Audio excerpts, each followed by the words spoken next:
Oh boy, here we go again. Rocket the Raccoon as a commander. Let's go! HyperdriveMTG. What's up, ladies and gentlemen? HyperdriveMTG here. I'm your host, Austin. And today, we're going to be showing you guys how to build Bello, Bard of Brambles, as a commander from Bloomborough.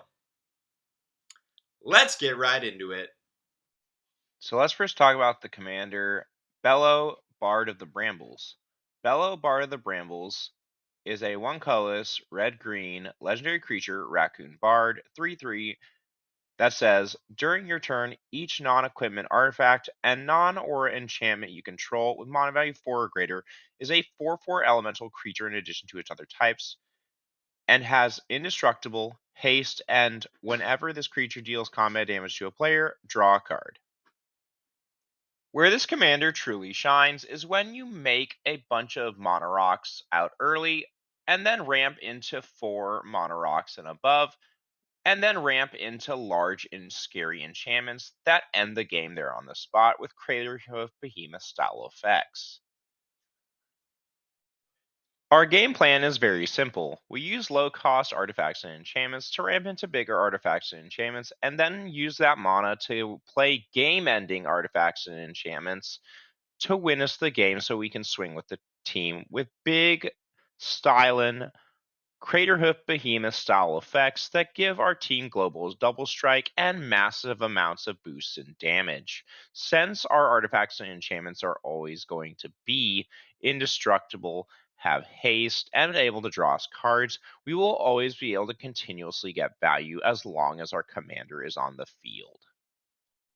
Some noteworthy enchantments that are pretty game-ending for our deck are Berserker's Onslaught and Rage Reflection.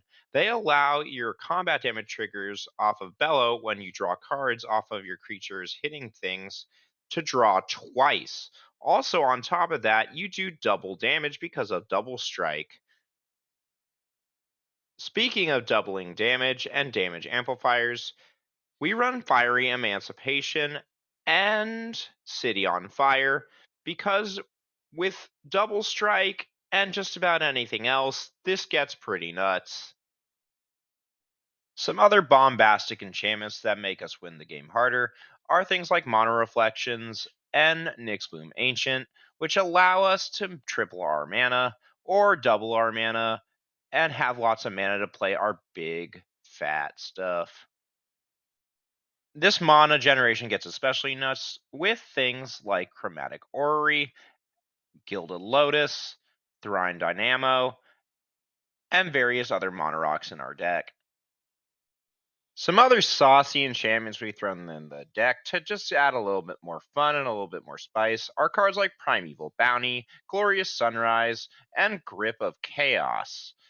Primeval Bounty and Glorious Sunrise is basically just those green do-everything cards that give us a little bit more value, and Grip of Chaos says no to removal, or, well, maybe says no to removal, but adds a little bit more spice to the game.